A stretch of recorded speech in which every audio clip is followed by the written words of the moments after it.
ایک بادشاہ کی عادت تھی کہ وہ بھیس بدل کر لوگوں کی خبر گیری کیا کرتا تھا۔ ایک دن وہ اپنے وزیر کے ساتھ شہر کے ایک کنارے پر پہنچا تو دیکھا ایک آدمی گرا پڑا ہے۔ قریب جا کر اسے ہاتھ لگایا، اسے ہلایا تو پتہ چلا کہ یہ شخص مر گیا ہے۔ افسوس کی بات تو یہ تھی کہ لوگ اس کے پاس سے تو گزر رہے تھے لیکن اس کی لاش کو اٹھانا کوئی بھی گوارا نہیں کر رہا تھا۔ بادشاہ نے لوگوں کو آواز دی، رات کا وقت تھا، لوگ بادشاہ کو پہچان نہ سکے۔ بادشاہ نے آواز دی، لوگوں اس کو کیوں نہیں اٹھاتے، یہ تو بیچارہ مر چکا ہے، یہ بیچارہ مرا پڑا ہے، یہ جانتے ہوئے بھی تم اسے ہاتھ لگانا گوارا نہیں کر رہے۔ لوگوں نے کہا یہ بڑا ہی گنہگار شخص تھا، بدکار تھا، سیاکار تھا، خطا کار تھا، اسی لیے ہم اسے نہیں اٹھا رہے۔ خیر بادشاہ اور وزیر نے یہ لاش اٹھائی، اس کے گھر لے گئے۔ بیوی نے جیسے ہی خامد کی لاش دیکھی تو خون کے آنسو رونے لگ گئی، رو کر کہنے لگی، ہائے میں گواہی دیتی ہوں کہ میرا خامد اللہ کا ولی تھا، اللہ کا محبوب تھا۔ بادشاہ اور اس کا وزیر بھی ساتھ میں کھڑا اس کا رونا سن رہا تھا۔ بادشاہ کو اس بات پر بڑا ہی تعجب ہوا کہ یہ تو زانی شخص تھا، اللہ کا ولی کیسے بن گیا؟ لوگ اس کی گناہوں کی گواہی دے رہے تھے جبکہ اس کی بیوی کہتی ہے میرا شوہر اللہ کا ولی تھا، اللہ کا ولی کیسے بن گیا؟ بادشاہ نے کہا مائی ایک بات تو بتا، لوگ تو تیرے اس مرے ہوئے خامد کو برا بھلا کہہ رہے تھے اور تم کہہ رہی ہو کہ میرا خامد اللہ کا ولی تھا، یہ کیسے؟ بیوی نے کہا مجھے بھی لوگوں سے بس یہی توقع تھی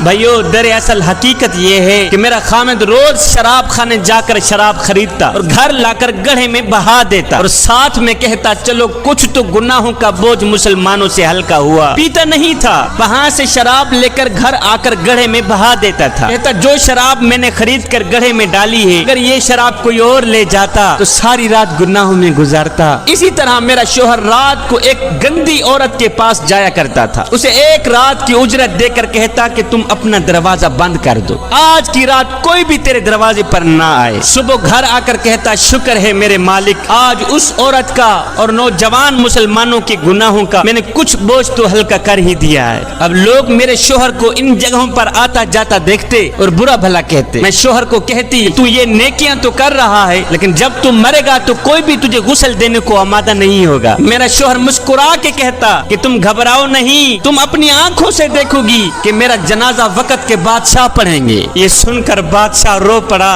کہنے لگا مائی میں نے بھیس بدلا ہوا ہے، دراصل میں خود ہی بادشاہ ہوں، صبح انشاءاللہ ہم خود تیرے شوہر کو غسل دیں گے، علماء اولیاء اس کا جنازہ پڑھیں گے اور پڑھنے والے بادشاہ ہوں گے۔ نیک نے نیک سمجھا، بد نے بد جانا، مجھے جس کا جیسا ظرف تھا اتنا ہی پہچانا۔